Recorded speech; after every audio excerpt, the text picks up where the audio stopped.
ठीक है।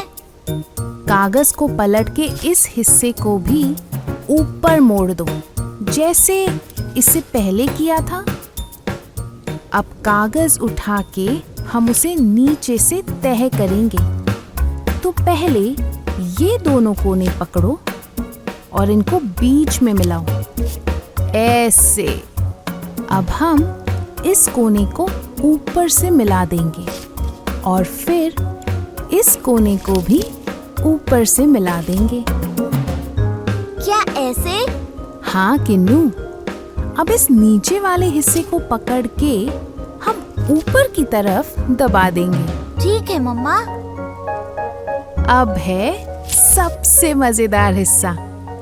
इन कोनों को पकड़ के हल्का सा खींचो और तुम्हारी बोट तैयार है। वाह, ये तो तैयार हो गई।